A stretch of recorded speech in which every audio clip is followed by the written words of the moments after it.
ഹിമാലയത്തിന്റെ മടിത്തട്ടിൽ ശ്രീനഗർ നഗരത്തെ തഴുകിക്കിടക്കുന്ന തടാകമാണ് 1300 ഏക്കറിലേറെ വിസ്തൃതിയുള്ള ദൽ.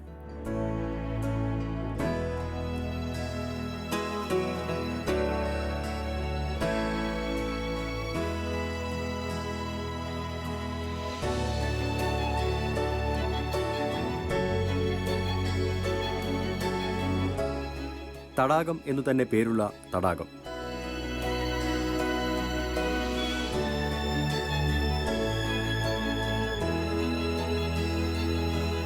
സഞ്ചാരികളുടെ ഏറ്റവും വലിയ ആകർഷണങ്ങളിലൊന്നാണ് ഇത്.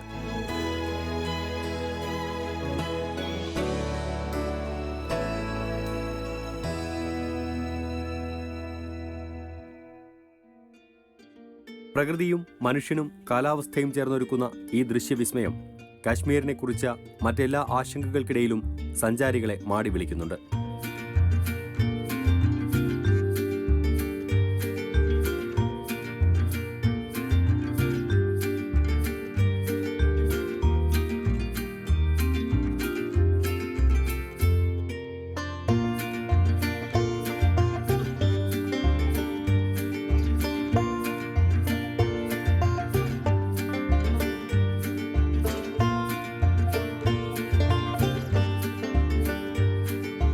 ചരിത്രത്തിന്റെ കയ്യൊപ്പ് വീണ പ്രദേശമാണ് ഇത്.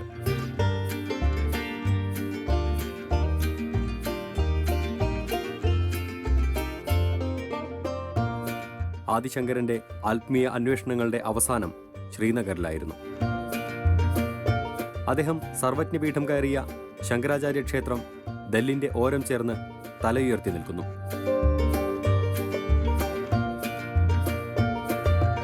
സഞ്ചാരികളും ചക്രവർത്തിമാരും സന്യാസിമാരും സൂഫികളുമൊക്കെ ശ്രീനഗറിന്റെ ചരിത്രത്തിൽ തങ്ങളുടേതായ മുദ്രകൾ ചാർത്തി.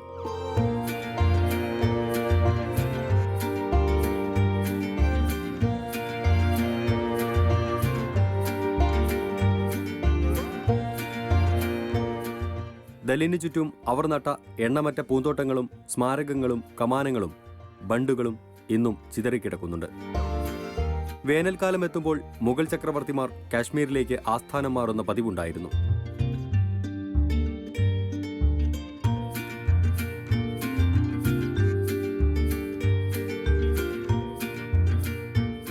സുൽത്താൻ സിക്കന്ദറിന്റെയും ഔറംഗസേബ് ചക്രവർത്തിയുടെയും കാലത്ത് തടാകത്തിൽ നിർമ്മിച്ച ബണ്ടുകൾ ഇപ്പോഴും കാണാനാവും. ഔറംഗസേബിന്റെ ഗവർണറായിരുന്ന സെയ്ഫ് ഖാൻ ആയിരുന്നു കാശ്മീരിന് ഏറെ മികച്ച സംഭാവനകൾ നൽകിയ ഭരണാധികാരി. തടാകത്തിൽ നിന്ന് ജലം നദിയിലേക്ക് ഒഴുകിയിരുന്ന തോടുകളെ നഗരത്തിലേക്ക് തിരിച്ചുവിട്ട കനാലുകളും ഈ ബണ്ടുകളുടെ തുറക്കം കുറിച്ച പാലങ്ങളും ഇന്നുമുണ്ട്. അബ്ര കടാൽ, ചൗധരി കടാൽ, ഗനി കടാൽ, ഊണ്ട് കടാൽ എന്നിങ്ങനെ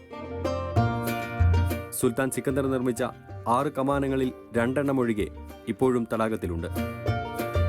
ഖബൂത്തർഖാന എന്ന പേരിൽ അറിയപ്പെട്ട ഈ കെട്ടിടമാണ് കാശ്മീരിന്റെ രാഷ്ട്രീയ സംഘർഷങ്ങളുടെ ആദിപിതാവായ ഹരിസിംഗ് രാജാവിന്റെ ബംഗ്ലാവായി പിൽക്കാലത്ത് രൂപം മാറിയത്. സ്വാതന്ത്ര്യകാലത്ത് കാശ്മീർ ഇന്ത്യയോടൊപ്പം നിൽക്കണമോ വേണ്ടയോ എന്ന ചോദ്യം ഉയർന്നപ്പോൾ മഹാരാജ ഹരിസിംഗ്, നമ്മളിപ്പോൾ കാണുന്ന പിറകിലുള്ള ഈ ചെറിയ പാലസിലാണ് അദ്ദേഹം വന്ന് താമസിച്ചിരുന്നത്.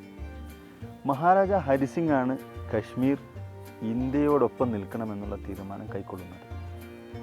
അദ്ദേഹത്തിൻ്റെ മകനായിരുന്ന കരൺ സിംഗ് പിൽക്കാലത്ത് ഈ വീട് ഉപയോഗിച്ചിട്ടുണ്ട്. ഈ വീട്ടിൽ നിന്ന് തടാകത്തിൻ്റെ അക്കരെയുള്ള സെൻഡൂർ പാലസ് ഹോട്ടലിലേക്ക് മഹാരാജ ഹരിസിംഗിന് സ്വന്തമായൊരു റോഡുണ്ടായിരുന്നു തടാകത്തിന് നടുവിലൂടെ. ഗവൺമെൻറ്റാണ് പിൽക്കാലത്ത് ഈ റോഡ് ഇവിടുന്ന് നീക്കം ചെയ്തത്. പഴയ ചില ഹിന്ദി സിനിമകളിൽ ജബ് ജബ് ഫൂൽക്കിലെ പോലെയുള്ള സിനിമകളിൽ നമുക്കൊരു ആ റോഡ് ഇപ്പോഴും കാണാൻ കഴിയും. ഇന്ന് ആ റോഡ് നിലവിലില്ല. ഇപ്പോൾ പട്ടാളത്തിൻ്റെ കയ്യിലാണ് ഈ ഭവനമുള്ളത്. കരൺ സിംഗും കശ്മീർ വിട്ടുപോയി. ഇന്ത്യൻ രാഷ്ട്രീയത്തിൽ ഇടക്കാലത്ത് തിളങ്ങിയ കേന്ദ്രമന്ത്രിയായിരുന്ന, ഗവർണറായിരുന്ന, വിദ്യാഭ്യാസ വിചക്ഷണനായിരുന്ന കരൺ സിംഗ് കശ്മീരിൽ നിന്ന് പോയിട്ട് ഒരുപാട് വർഷങ്ങളായി. ഹരിസിംഗിനെ കശ്മീരിലുള്ളവർ സ്നേഹത്തോടു കൂടിയല്ല ഇപ്പോഴും ഓർമ്മിക്കുന്നത്. അതുകൊണ്ട് തന്നെ പട്ടാളക്കാർ ഈ ഭവനത്തിന് കാവൽ നിൽക്കുകയാണ്. നമുക്ക് കാണാം, അവിടെ എഴുതിയിട്ടുള്ളത് ഹരിസിംഗിൻ്റെ കബൂത്തർ ഖാന എന്നാണ്. അദ്ദേഹം പ്രാവുകളെ വളർത്തിയിരുന്ന വീടിൻ്റെ പിറകുവശത്തുള്ള ഒരു ചെറിയ ഒരു ഭവനത്തിൻ്റെ ദൃശ്യമാണ് നമ്മളിപ്പോൾ കാണുന്നത്. ദാൽ തടാകത്തിൽ നിന്ന് ഏകദേശം ഒരു 1/2 ഫർലോങ് ഉള്ളിലാണ് ഇപ്പോൾ ഈ വീടും അതുപോലെ നമുക്ക് റോഡിൻ്റെ അക്കരെയുള്ള സെൻഡൂർ ഹോട്ടലും കാണാനാവുന്നത്.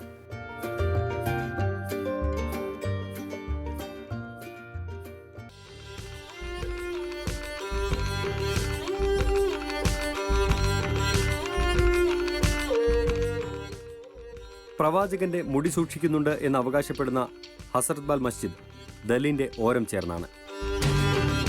കാശ്മീരിന്റെ രാഷ്ട്രീയ സംഘർഷങ്ങളുടെ പരീക്ഷണശാലകൾ ചിതറിക്കിടക്കുന്ന ഡൗൺ ടൗണും ഇവിടെ തന്നെ. മിക്ക സംഘടനകളുടെയും ആസ്ഥാനവും ഈ മേഖലയിലാണ്.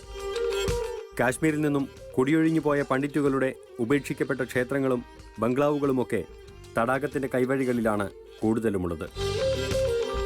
1990 ജഗ്മോഹൻ ഗവർണറായ കാലത്ത് ശ്രീനഗറിൽ നിന്നും ഓടിപ്പോയ പണ്ഡിറ്റുകൾ ഇന്ന് ഡൽഹിയിൽ കേന്ദ്ര സർക്കാരിന്റെ അതിഥികളായി കഴിയുകയാണ്.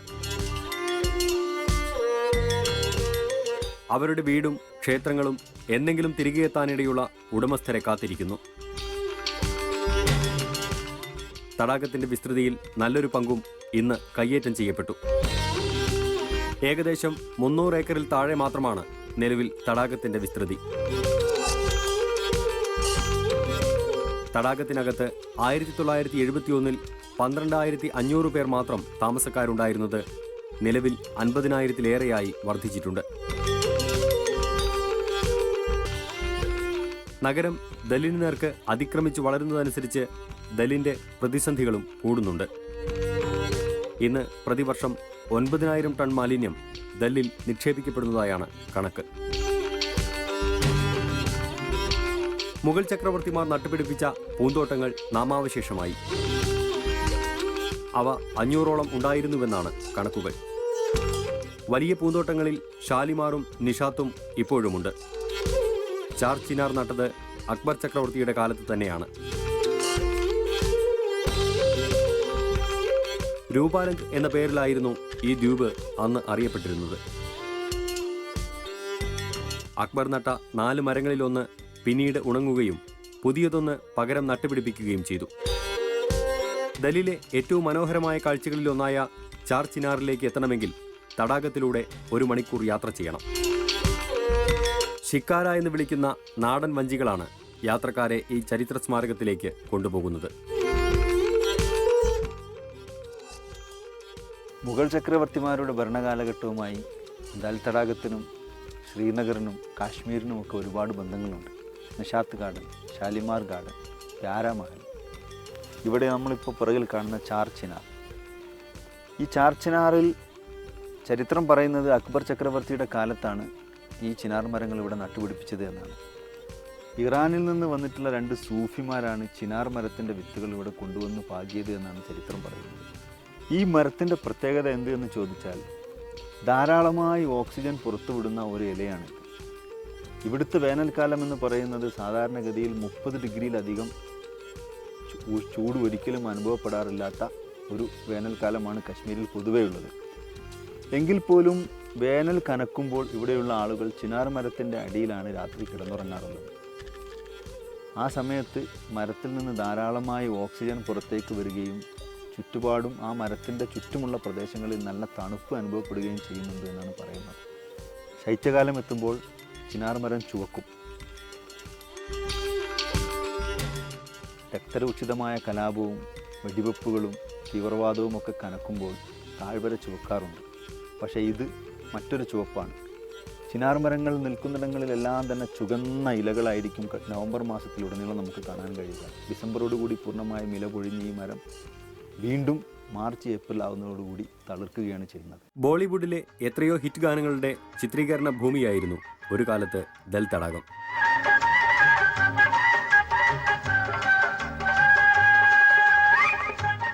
പ്രത്യേകിച്ച് മുഹമ്മദ് റഫി, രാജ്കുമാർ ജോഡിയൊരുക്കിയ ഗാനങ്ങൾ. പശ്ചാത്തലത്തിലെ മഞ്ഞു പുതച്ച മലനിരകളും ഇന്നത്തേതിനെ അപേക്ഷിച്ച് തെളിമയാർന്ന ജലവും അന്നത്തെ ചിത്രീകരണങ്ങളുടെ പശ്ചാത്തല ഭംഗിക്ക് മാറ്റുകൂട്ടി. പ്രണയഗാനങ്ങളുടെ ഈ സ്വപ്ന നഗരിയിൽ ഇന്ന് ഷൂട്ടിംഗ് സംഘങ്ങളുടെ ആരവമില്ല.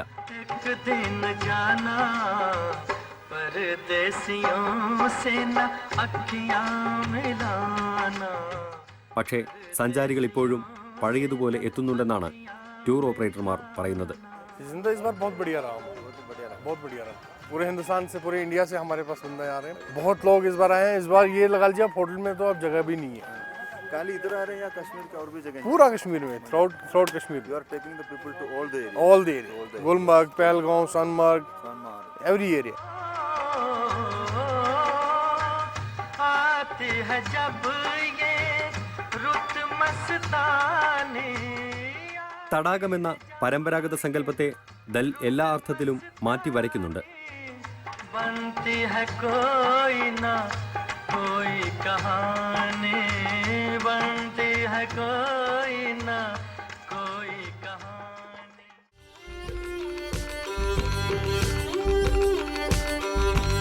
റെസ്റ്റോറൻറ്റുകളും താമസക്കാരും കർഷകരും കച്ചവടക്കാരുമൊക്കെ ദല്ലിൻ്റെ വിരിമാറിൽ ഒഴുകി നടക്കുന്നു. ഹൗസ് ബോട്ടുകളാണ് ദല്ലിലെ ഏറ്റവും പ്രശസ്തവും പരിചിതവുമായ ബിസിനസ്.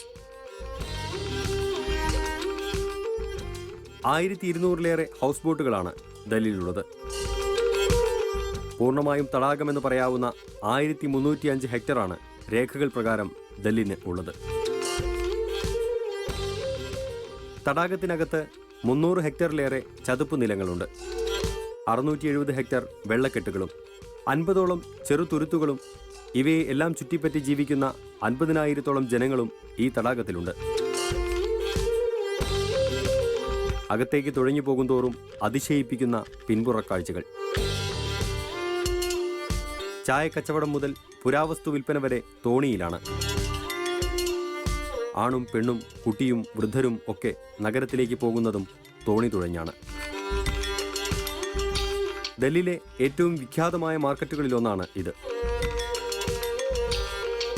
എല്ലാ വെള്ളിയാഴ്ചയും കാലത്ത് 4 മണിക്ക് ആരംഭിക്കുന്ന ഈ പച്ചക്കറി പുഷ്പ മാർക്കറ്റ് സൂര്യൻ ഉദിക്കുമ്പോഴേക്കും അവസാനിച്ചു തുടങ്ങും. തടാകത്തിൽ പലതരം ചെറുതും വലുതുമായ കച്ചവടക്കാരുണ്ട്. നാസർ അഹമ്മദ് ഇതിൽ ഒരാളാണ്. കന്മദവും കുങ്കുമവുമാണ് അവൻ്റെ കച്ചവടം. ഇന്ത്യക്കാരായ സഞ്ചാരികൾ കുറെ കൂടി പിശുക്കിയാണ് ഇപ്പോൾ പണം ചെലവിടുന്നത് എന്നാണ് അവൻ്റെ പരാതി. ഹൗസ് ബോട്ടുകളിൽ ജീവിക്കുന്ന കുടുംബങ്ങളും ഫ്ലോട്ടിംഗ് മാർക്കറ്റും മുതൽ പോസ്റ്റ് ഓഫീസ് വരെ ഈ തടാകത്തിലുണ്ട്. മുഹിയുദ്ദീൻ ധാറിന്റെ കുടുംബം അതിലൊന്നാണ്.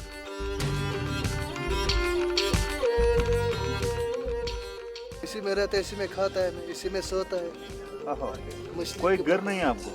हाँ, वो घर है बैल, हाँ. फिर भी इसी के अंदर क्यों रहते हैं? इसी में मछली पकड़ता है. कितने बजे तक चलता है? वो 10 बजे उठेगा, 3 बजे तक, 4 बजे तक मछली पकड़ता है. रात में और दिन में घर जाता है? दिन में नहीं, दिन में यही बैठता है, रात में यही बैठता है. फिर घर कब जाते हैं? घर वो जाएगा, वो बड़े दिन वो जाएगा. हैं? अच्छा पूरे हफ्ते भर इसी में? हाँ, यही बैठता है, यही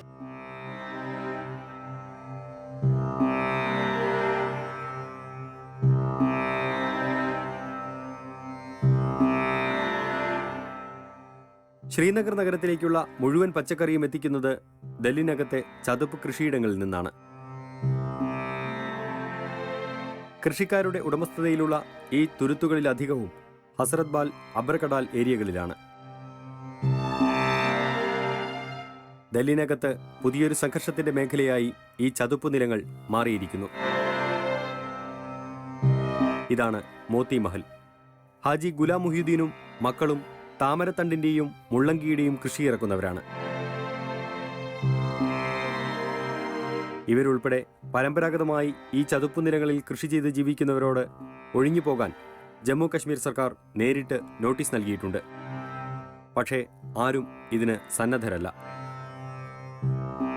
കർഷകരായ തങ്ങൾ പുറത്തുപോയാൽ പിച്ചക്കാരാവുമെന്നാണ് ഇവർ പറയുന്നത്. मैं जवान हूँ ना, ये बुजुर्ग है, जितना मैं कमाऊंगा ये भी कमाएगा, मुझसे 100 रुपया ज्यादा कमाएगा. मगर अगर ये उठेगा यहाँ से, गवर्नमेंट को हमको उठाना है, शिफ्ट करना है, ये कुछ नहीं कर सकता है. ये मुझे मांग देगा, जब मैं नहीं दूंगा तो ये क्या करेगा? भीख मांगना है इसको. मैं अपनी बीवी का सुनूंगा. फिर इस चाचे को खत्म, इसकी जिंदगी तो खत्म हो गई. ഗവൺമെന്റിനോടുള്ള മുഹമ്മദ് റഫിയുടെ വാക്കുകളിൽ പ്രതിഷേധം നിറയുന്നു. കാശ്മീരിന്റെ രാഷ്ട്രീയവും സംഘർഷവുമല്ല ഈ കർഷകരുടേത്. ഇന്ത്യ പാക് തർക്കങ്ങളിൽ ഇവർക്ക് പ്രത്യേകിച്ച് അഭിപ്രായവുമില്ല. ഒട്ട് വിചിത്രമെന്ന് തോന്നിയേക്കാം ഇന്ത്യയും പാകിസ്ഥാനുമല്ല, ഒത്താൽ ഇറാനിൽ പോകണമെന്ന പക്ഷക്കാരാണ് ഹാജി മുഹിയുദ്ദീനും കുടുംബവും. हिंदुस्तान कहते हैं तो कश्मीर को पाकिस्तान पसंद है। पाकिस्तान तो तो पसंद पाकिस्तान नहीं नहीं है। है, मुझे ईरान पसंद है। ईरान पसंद है।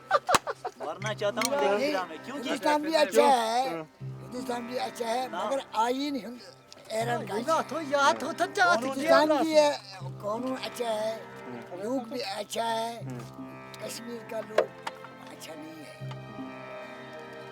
बरदला नहीं, शूर है, सब शूर है, टैक्सी मैन है वो। मौलाना ये बिगाड़ के लोग जालसा है। शूर है, सब शूर है। നിലവിലുള്ള സംസ്ഥാന സർക്കാരിനെ രൂക്ഷമായ ഭാഷയിലാണ് ഇവർ വിമർശിക്കുന്നത്.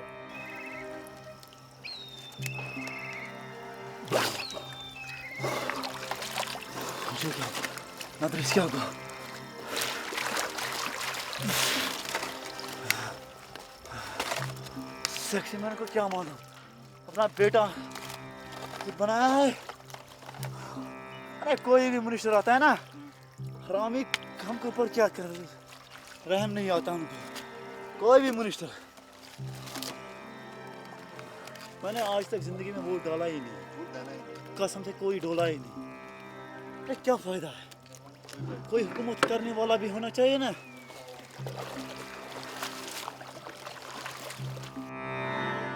മാറ്റിപ്പാർപ്പിക്കുമ്പോൾ പകരം കൃഷിഭൂമി നൽകണമെന്ന ആവശ്യമാണ് ഈ കുടുംബത്തിൻ്റേത്.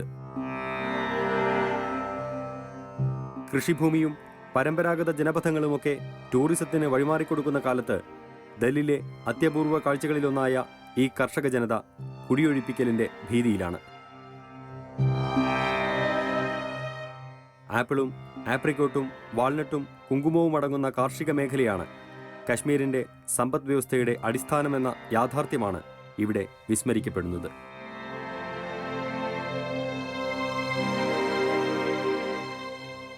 കൊട്ടിഘോഷിക്കപ്പെടുന്ന ടൂറിസമാവട്ടെ കശ്മീർ ഖജനാവിൻ്റെ ആണിക്കല്ലായി ഇപ്പോഴും മാറിയിട്ടുമില്ല.